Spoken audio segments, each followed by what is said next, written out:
Ça marche? Bon ben bonjour à tous, merci de votre présence, professeurs, docteurs, chercheurs, étudiants et cherchants, je vous salue. Je me présente pour ceux qui ne me connaissent pas. Si je regarde la salle, je pense environ 99% de la salle. Je suis Pierre Gadea, je suis cofondateur de C2Care. C2Care est une société de production de solutions logicielles thérapeutiques qui a pour support la réalité virtuelle. J'ai la chance d'être accompagné par Ilias Mselek qui est ici. Alors retenez bien son nom, car contrairement à moi qui ne suis pas nobélisable dans cette vie, lui, il a toutes ses chances. Nous avons cherché aujourd'hui à vous apporter deux regards et deux visions sur le concept de réalité virtuelle, qui pour ma part m'interroge sur la frontière entre virtualité et réalité. Le mien, en ma qualité d'entrepreneur curieux et passionné, et celui d'Ilias en tant que chercheur à l'Institut du cerveau et de la moelle épinière. Peut-on vraiment parler d'une réalité virtuelle? Ou plus exactement, se demander où commence le virtuel et où s'arrête le réel? Je vais donc vous présenter le fruit de notre réflexion, une analyse possible de cette question, réalisée avec l'aide d'Alexandre Dussault, qui est psychologue chez C2Care. Réalité virtuelle. Ces deux mots côte à côte peuvent paraître bizarres pour la plupart des gens, car virtuel signifie pour eux irréel, qui n'existe pas. Mais le virtuel, ce n'est pas ça. Sur la définition de ce mot, déjà les avis diffèrent et rendent la tâche de la comprendre d'autant plus complexe. Je vous propose deux points de vue. D'un point de vue philosophique, le virtuel, c'est ce qui a la potentialité d'exister dans le réel. La graine est virtuellement un arbre, car elle a le potentiel de grandir et de devenir un arbre. Le virtuel de réalité virtuelle ne désigne pas son irréalité, mais bien sa potentialité, ce qu'elle pourrait être en étant actualisée au sens philosophique, c'est-à-dire de passer de l'état actuel dans le présent à celui d'arbre. La graine est donc virtuellement un arbre jusqu'à ce que l'arbre s'actualise et que la graine réalise tout son potentiel.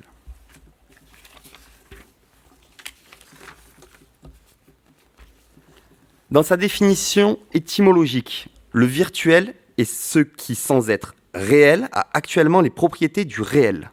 Le reflet dans le miroir est le meilleur exemple de cette définition. Lorsque vous vous regardez dans le miroir, il n'y a personne en face. Pourtant, il est impossible visuellement de faire la différence entre vous et votre reflet. C'est dans la perception de l'objet et non notre relation à cet objet comme un objet réel que l'objet virtuel se trouve. Mais si l'objet virtuel est simplement perçu comme réel sans vraiment l'être, pourquoi parle-t-on de réalité virtuelle ?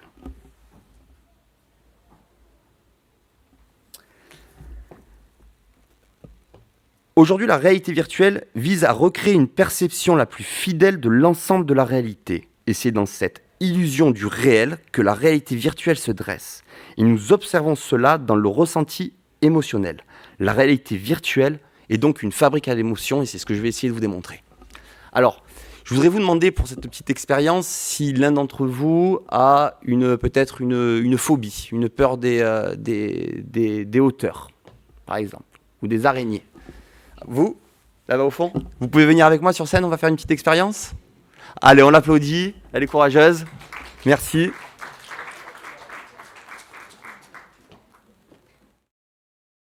Bon, on est parti. On va pouvoir voir ce qu'elle voit dans le casque. Alors, l'important dans la réalité virtuelle, notamment dans mon entreprise où on soigne tout ce qui est phobie et troubles du comportement, c'est de pouvoir travailler sur les émotions. Travailler sur les émotions et travailler sur la perception.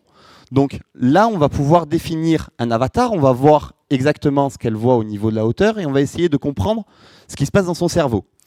La première chose, c'est pour la personnification. Donc madame est une femme. Donc je vais pouvoir modifier directement l'avatar qui est sa représentation virtuelle dans un corps de femme. L'important, pour ce qu'on appelle le sentiment de présence, c'est qu'elle puisse s'identifier à ce personnage. Donc elle a une peau plutôt claire, donc je vais mettre une peau plutôt claire. On va monter les émotions en disant l'insistance des regards, est-ce que je veux on la regarde toujours, souvent, de temps en temps, ou jamais. Et on va pouvoir aller jusqu'à l'humeur des interlocuteurs, où je veux qu'ils soient des gens qui soient souriants, tristes ou énervés. OK ? Et à partir de là, on va pouvoir travailler sur différents niveaux de hauteur. Donc on est sur des thérapies cognitivo-comportementales, des thérapies de correction de la pensée, sur lesquelles on va pouvoir l'immerger à différents niveaux de hauteur. Donc voilà, donc ici, elle est dans un environnement qui est un environnement virtuel. Donc là, je vais vous demander de regarder sur votre droite, s'il vous plaît. Vous allez pouvoir lever la tête. Allez-y, allez-y, allez-y. Et nous, on va monter tout en haut. Regardez ce qui se passe. Déjà d'entre elles, regarde, on sent qu'elle a un côté un petit peu crispé, que ça commence, qu'elle est bien en confiance. En plus, personne ne la regarde, donc il n'y a absolument pas d'anxiété. Tout va bien, on est dans un milieu assez écologique. Et là, pour vivre cette expérience, logiquement, on va commencer au premier étage, au deuxième, au cinquième, etc. Mais si vous êtes d'accord, on va essayer de la vivre de manière un petit peu plus intense. Et on va pouvoir monter directement dans les étages. Est-ce que ça vous convient ? Ça va. Ça vous va ? Alors, pour avancer, il va falloir que vous appuyiez sur ce bouton-là avec votre pouce. Alors, donnez-moi votre pouce, ici, et vous allez appuyer vers l'avant. Quand vous voulez, arrêtez d'appuyer. Quand vous voulez aller à droite, vous tournez physiquement à droite. Tournez-vous physiquement. Tournez-vous physiquement. Et si ça le permettait, qu'elle pourrait marcher pour avoir aussi le côté vraiment physique pour une immersion qui est une immersion supplémentaire. Donc, comme je suis quelqu'un de très sympa, je vais vous mettre au 15e étage. Je vais mettre une passerelle vide. Si c'est trop désagréable, on arrêtera. Et je vais mettre un fond de verre avec des gens qui veulent vous pousser de la passerelle. C'est cool, hein ? Je suis sympa. Comment ça va ? Allez, on va commencer, vous allez avancer. Allez-y. Oula. Regardez ce qui se passe.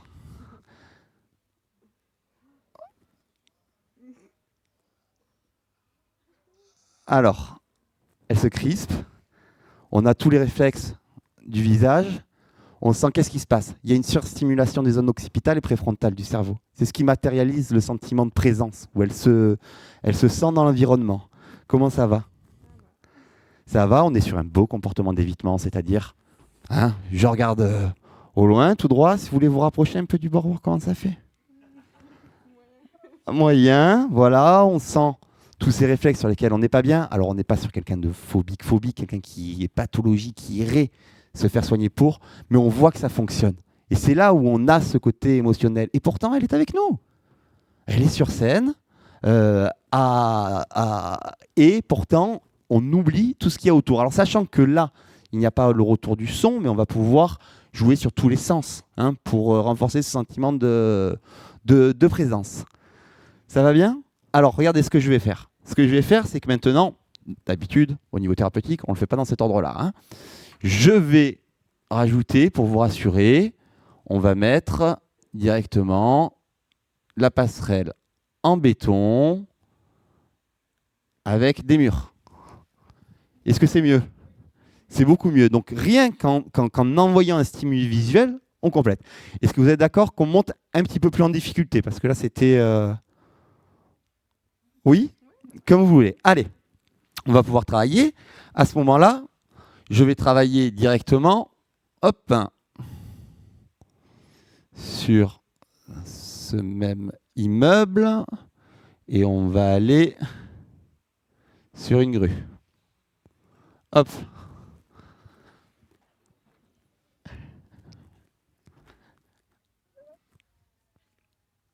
Oui, non. Pas trop. Oui, non, pas trop. Oui, non, pas trop. C'est ça. Alors, ce que je vais vous demander maintenant, c'est on a la place, si vous le souhaitez, c'est de marcher physiquement.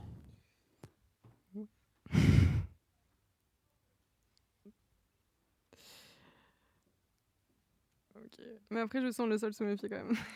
Bougez pas, on va s'arrêter là. Et je vais vous demander de faire un demi-tour sur vous physiquement. Est-ce que vous voyez la difficulté qu'elle a ? On va arrêter là, je vais arrêter de vous torturer. Voilà, on peut l'applaudir parce que C'était quand même pas facile. Alors voilà, ce que je voulais vous montrer, regardez les manettes. Vous voyez les réflexes de sudation? Elles sont trempées. Merci encore. Hein. C'est-à-dire que augmentation de la tension, augmentation du rythme cardiaque, augmentation de la sudation. C'est là où on a ce côté émotionnel. OK? On va repasser sur la suite de la présentation avec une petite chute là. Hein? On va pouvoir avancer et on s'est questionné sur qu'est-ce que la réalité. Évidemment, ici encore, philosophes et scientifiques ont tenté de répondre à cette question, sans jamais vraiment tomber d'accord. Pour certains, comme Karl Popper, la réalité, c'est l'ensemble de ce qui existe. Les objets physiques, les pensées, les ressentis, mais également les concepts humains. Cette définition plus philosophique ne verrait pas de différence de réalité entre l'intérieur du casque de la VR et l'extérieur. Tous deux seraient compris dans le grand ensemble du réel. Pour Philippe Cadic, la réalité, c'est ce qui continue d'exister lorsqu'on cesse d'y croire. Ce qui ne change ni de nature ou d'effet, quel que soit l'observateur. Dans la définition de Planck, que nous verrons juste après, une personne daltonienne et une personne non daltonienne n'auront pas le même rapport de réalité aux couleurs. Dans la définition de Dicke, pour l'un comme pour l'autre, les couleurs sont avant tout des rayons lumineux d'une certaine longueur d'onde, et même s'ils ne sont pas observables par un individu, les propriétés de ces rayons seront les mêmes. Or, en réalité virtuelle, vous pouvez être persuadé que votre environnement n'existe pas, savoir qu'il ne s'agit que de pixels sur un écran, mais votre perception de la chose au niveau émotionnel, au niveau le plus primaire de votre cerveau, est bien réelle. Ce sera la même pour votre cerveau, cette émotion est bien réelle. Cette perception que vous en avez faite n'est pas différenciée de l'environnement à l'extérieur du casque. Cette interface supplémentaire n'est que l'équivalent d'une loupe ou d'un microscope qui vous permet de voir quelque chose qui ne serait pas habituellement observable. Et si vous décidez d'éteindre le casque, cette extension de la réalité retrouvera alors sa première définition de la virtualité par le potentiel de réalisation enfermé dans des circuits de votre casque et de votre ordinateur. L'impact que l'expérience que vous en aurez fait continuera également d'exister. L'exposition en réalité... L'impact de l'expérience que vous en aurez fait continuera également d'exister. L'exposition en réalité virtuelle permet un impact thérapeutique à long terme grâce à l'apparition des émotions et contribue à flouter la limite entre réel et virtuel. Et c'est au travers de ces expériences que vous construisez votre réalité, car si au final la définition soutenue par la citation de Philippe Cadic utile pour élaborer des vérités universelles, il est important de se souvenir que nous sommes avant tout des êtres d'expérience et de vécu. Notre subjectivité est ce qui nous constitue, nous construit et nous anime. Quel est l'intérêt d'un univers, d'une réalité absolue, si nous n'en faisons pas l'expérience ? Pour Max Planck, enfin, la réalité, c'est ce qui peut être concrètement observé, ce dont on peut faire l'expérience sensorielle, et de par cette définition, la réalité virtuelle, on ne peut plus réel. Aujourd'hui, la vue et l'ouïe sont des sens conquis par la réalité virtuelle. Et de plus en plus souvent, le toucher peut être stimulé au travers de vestes, de gants, de ventilateurs et toute autre ressource. Chaque jour qui passe nous rapproche sans doute d'une expérience complète des sens en réalité virtuelle. Le prolongement de notre expérience au travers du casque ne fait de la réalité virtuelle qu'une expérience supplémentaire de notre réalité. Et les avancées technologiques effacent petit à petit les différences sensorielles entre réel et virtuel et brouillent de plus en plus la frontière entre les deux. Cette définition donne une nature extrêmement subjective au réel. Chaque personne ne fera pas la même expérience du réel. Il sera alors impossible de définir une seule réalité. Mais au final, n'est-ce pas notre réalité propre qui est pour nous la plus importante ? C'est notre réalité subjective qui influe sur notre humeur, nos relations, nos actions. C'est notre perception qui construit notre monde. Et cette réalité virtuelle construit aujourd'hui un monde bien réel. Nos émotions virtuelles repoussent donc chaque jour les frontières du réel. Merci à vous.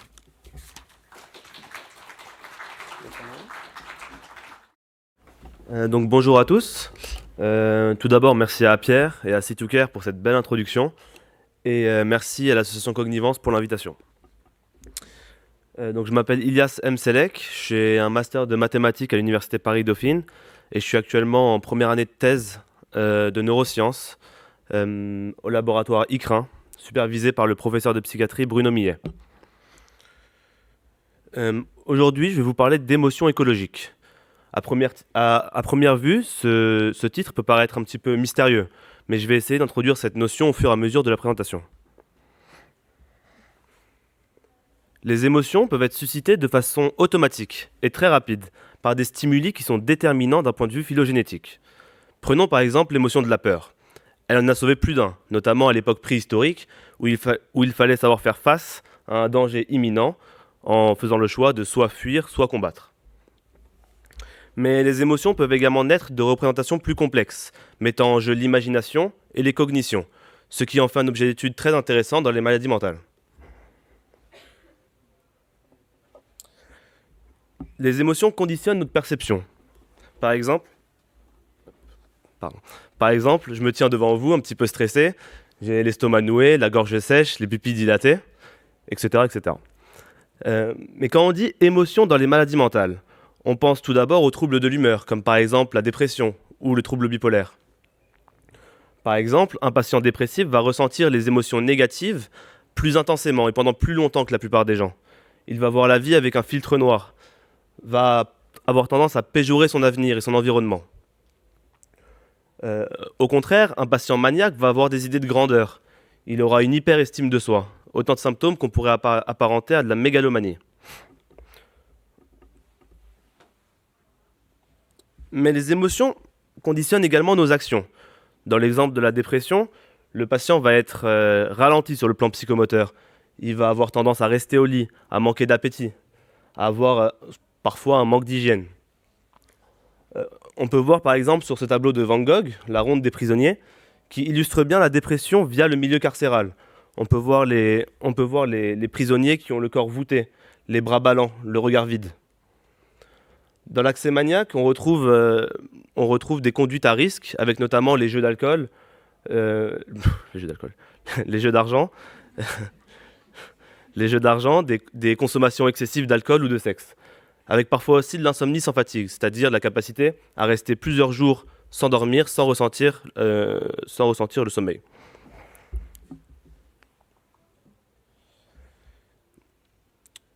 Et dans le milieu hospitalier, les patients se trouvent dans un cadre qui est apaisant, rassurant. Ils sont entourés de médecins, de soignants.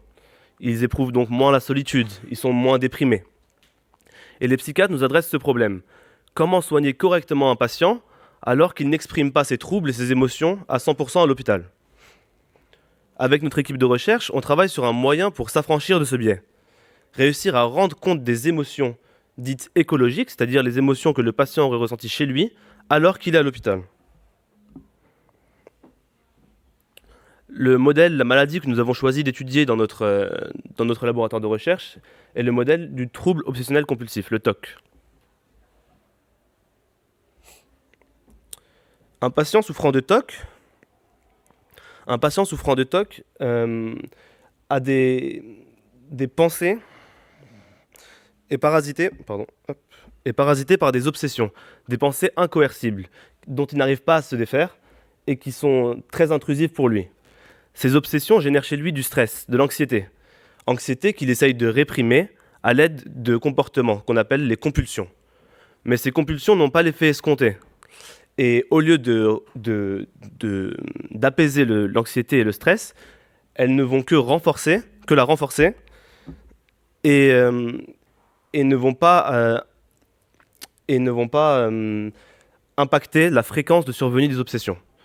On retrouve donc en fait le patient qui va se retrouver dans une sorte de boucle infernale où il va devoir réaliser des compulsions sans pouvoir en récolter la récompense. Je vais donner un exemple. Dans l'exemple de la contamination, prenons un exemple d'un patient qui souffre de TOC de contamination. Il va dire « j'ai peur d'être contaminé, ça m'angoisse. Je suis obligé de me laver pour réduire l'anxiété due à la peur de la contamination. » Mais non seulement ça ne réduit pas cette anxiété, mais en plus ça ne réduit pas la survenue de l'idée obsédante.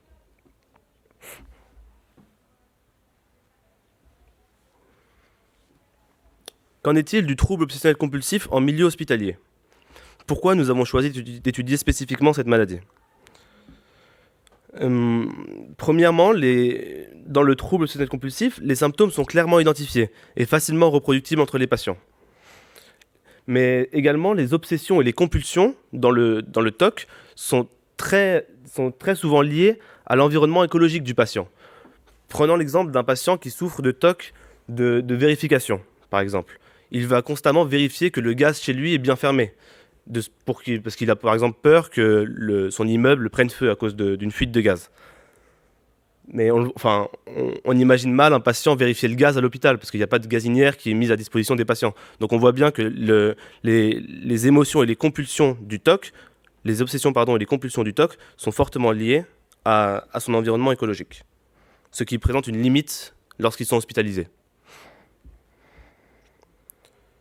Donc, pour répondre à cette problématique, nous avons développé 2 paradigmes. Premièrement, on a développé différentes tâches cognitives qui sont suffisamment éloignées des symptômes du TOC. L'objectif n'est pas de les confronter directement à leurs symptômes, car ils sont moins présents à l'hôpital, mais de réussir à activer des processus qui sont archaïques, inconscients, tellement inconscients que même l'environnement n'influencera pas les résultats du patient. Le deuxième paradigme consiste cette fois-ci à utiliser la réalité virtuelle, donc avec Pierre et Situker, pour restituer à l'identique le milieu écologique du patient. Donc, je vais parler plus précisément du premier paradigme. Notre hypothèse principale est que le patient souffrant de TOC a une dysfonction cérébrale, que nous imputons à un défaut de filtration. C'est-à-dire qu'il va pondérer ce qu'il voit différemment de la plupart des gens. Certains stimulus, par exemple, de l'ordre de la saleté pour un patient qui a des TOC de contamination, vont avoir une valence émotionnelle plus forte que la moyenne. Ainsi, nous pensons que sa perception du monde est très différente que celle de la plupart des gens. Nous essayons de valider cette hypothèse à l'aide de tâches cognitives, ne cherchant pas à provoquer les symptômes du TOC, mais plutôt en activant des processus low-level, témoins du fonctionnement du patient souffrant de TOC. Simultanément, nous allons enregistrer les mouvements oculaires des patients pendant qu'ils réalisent la tâche cognitive à l'aide d'un eye tracker. L'eye tracker permettra d'étudier les stratégies visuelles mises en place par le patient lors de la réalisation de tâches cognitives. Donc la première tâche cognitive, nous l'avons appelée Where is Toki. Hop. Donc dans ce mini-jeu, appuyez sur la touche P pour répondre oui, ou pour sélectionner la réponse de droite, appuyez sur la touche A pour répondre non, ou sélectionner la réponse de gauche. Donc en fait, toutes les tâches cognitives vont essayer de cibler ce défaut de filtrage du TOC. Hop, merci. Test, parfait. Donc toutes ces tâches cognitives vont essayer de cibler le défaut de filtrage du TOC, c'est-à-dire la perception qu'il a, essayer de mettre en valeur une perception différente que celle de la plupart des sujets sains. Donc, par exemple, première image, on voit des patients à table. Vous voulez essayer de répondre? 9, ouais.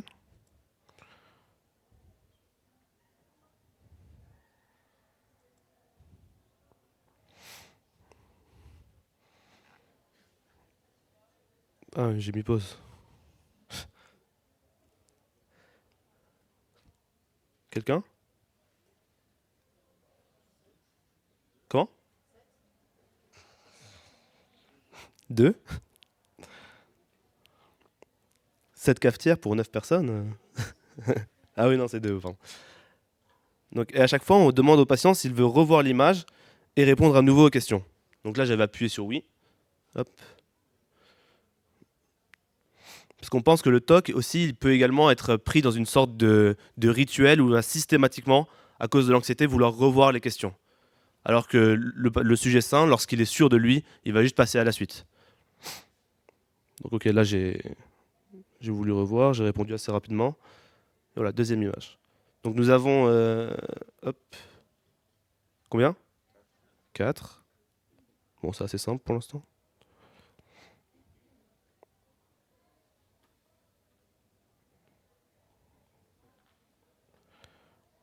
Ok.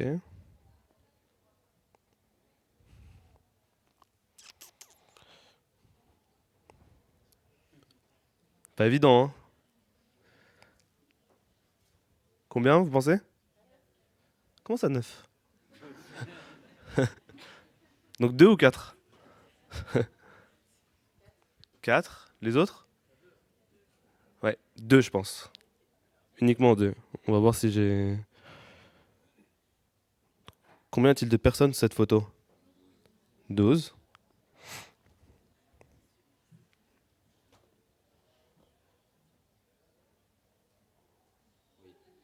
Oui.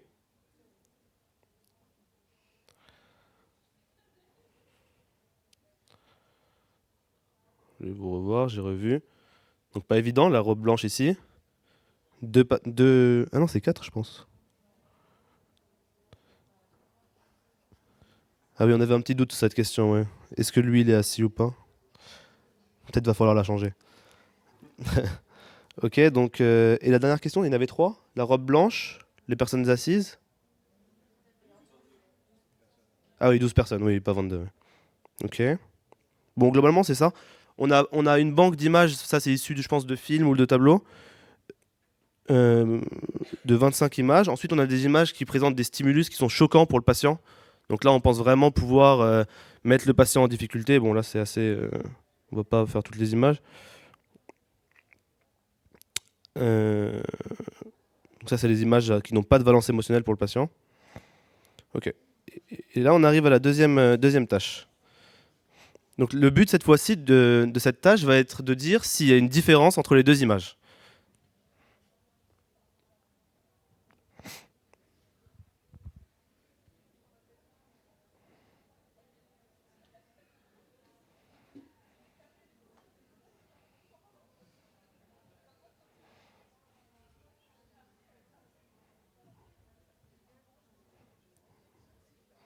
Oui? Oui. Et en fait, à chaque fois qu'on va répondre oui, les différences, en fait, dans cette image, il y a 7 différences, il n'y en a pas une seule. Et à chaque fois qu'on va répondre oui, on va enlever une différence, jusqu'à tomber à 0. Et on pense que le TOC, il peut être très fort, le patient souffrant de TOC, pardon, peut être très fort pour détecter les différences, étant donné qu'il a une perception qui est très fine du monde, des détails, etc. C'est une personne qui est très obsessionnelle. Il peut cibler très facilement les différences. Donc il y a plusieurs images. Bon, je vais pas... Il y a celle-là. Ça, bon, c'est pas mal. Et on a tout construit manuellement au labo. Par exemple, là, on peut voir la corne qui n'est pas de la même forme. Et bon, voilà. Donc ça, c'est pour la partie des tâches cognitives.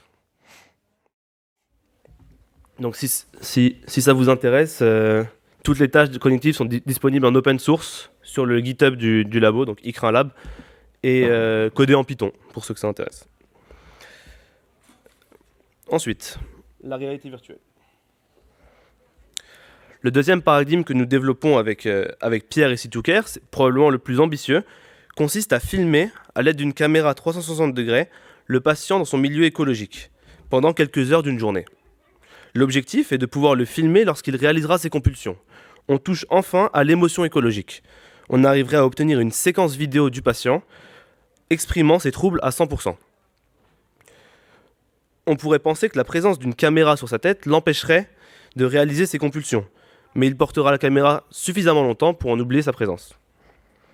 Nous introduirons cette séquence vidéo dans un casque de réalité virtuelle, où le patient pourra se voir lui-même réalisant ses propres compulsions.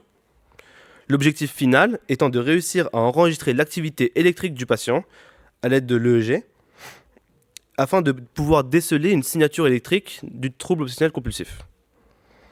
Le fait que le patient se voit lui-même chez lui dans un casque de réalité virtuelle accentuera le sentiment de présence et d'adhérence à l'expérience.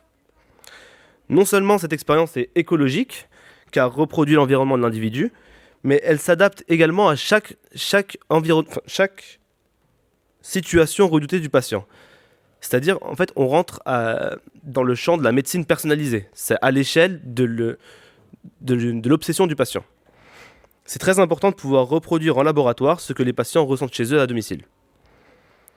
On aura alors réussi à s'affranchir du milieu hospitalier via la réalité virtuelle. En s'affranchissant de la barrière milieu écologique hospitalier, Nous espérons trouver des biomarqueurs du TOC. Cela nous permettra non seulement d'identifier des processus cérébraux qui sous-tendent les symptômes du TOC, mais également de développer de nouvelles thérapeutiques, en lien avec les dysfonctions observées, afin d'ouvrir le champ de la médecine personnalisée. En ce qui concerne les résultats, l'étude pilote vient de démarrer, et je serais ravi de venir partager des résultats lors d'une prochaine conférence. Merci. Donc là, j'ai mis le truc du labo.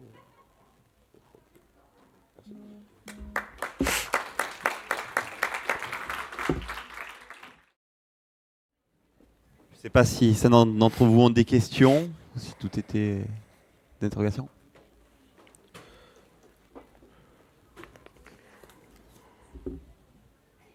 Bonjour. Merci. J'ai pas bien compris, juste les EEG, l'objectif c'est d'adapter la prise en charge du patient ou alors de faire une étude sur plusieurs patients à propos des TOC. Alors, l'EEG, en fait, on va mettre le patient avec un casque de réalité virtuelle, il se verra lui-même réalisant ses compulsions. Donc on espère, quand il va se voir lui-même réaliser ses compulsions, que ça va activer chez lui des souvenirs, des reviviscences concernant ses obsessions et ses compulsions. Donc on va pouvoir essayer de... Je suis pas sûr d'avoir bien compris la question.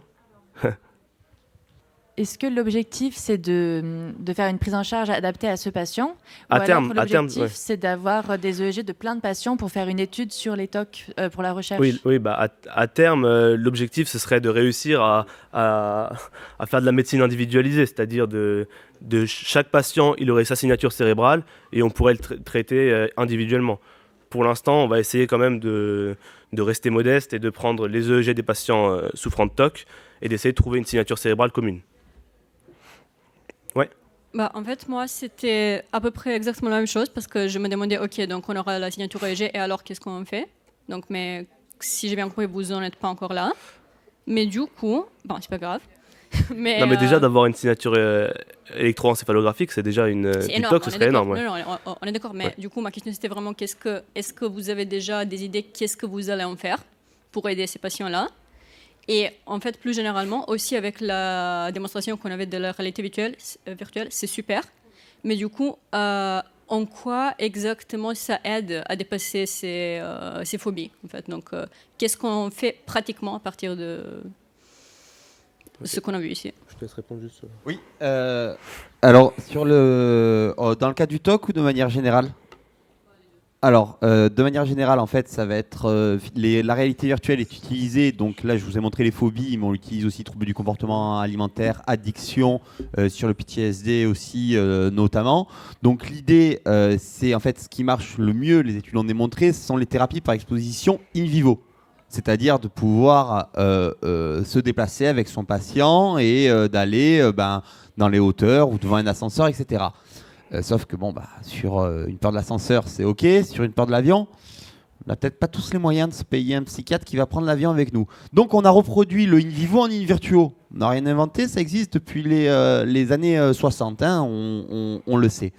Dans le cadre de la prise en charge du TOC, comment ça se passe? Avec une thérapie cognitivo-comportementale ou de la remédiation cognitive, on demande à son patient, à l'hôpital, de manière écologique, de dire OK, par réminiscence, réfléchis, pense ce que tu es en train de faire.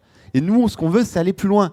C'est-à-dire que finalement, s'il est dans un comportement d'évitement face au TOC, nous, on va pouvoir le confronter à son environnement, à son trouble obsessionnel, et pouvoir corriger avec la psychoéducation sur les 5 premières séances, puis après rentrer sur une exposition et mettre en forme, donc par des techniques Akara, Vagal et de la remédiation et des thérapies cognitivo-comportementales, pouvoir retrouver un comportement adapté face à une situation irrationnelle. En fait, c'est pas la réalité virtuelle qui soigne. La réalité virtuelle va être un mauvais thérapeute avec un casque de réalité virtuelle dans la prise en charge du TOC, il n'aura pas de résultat. Mais ça va être un outil supplémentaire pour, de manière écologique, pouvoir amener l'environnement personnalisé du patient directement dans le soin à l'hôpital. Voilà. Vous avez des études qui comparent justement l'exposition à l'ancienne et plus écologique. Oui, tout à fait. On a des études, on a beaucoup de travaux que je n'hésiterai pas à vous partager la littérature. Hein. On a vraiment un gros recul. Dans le cadre du TOC, non. C'est pour ça que c'est de la recherche pure et qu'on s'est associé avec l'équipe de recherche de l'Institut du cerveau et de la moelle épinière à Salpé avec Elias pour justement faire après une étude multibras comparative pour voir qu'est-ce qui est plus efficace. Mais c'est de la recherche. Aujourd'hui, on n'a pas la prétention de dire ouais, ok, c'est bon, ça fonctionne. Il va falloir encore un petit peu de temps. Une autre question? Ben super. Ben écoutez, merci à vous, merci de votre attention et à bientôt. Merci.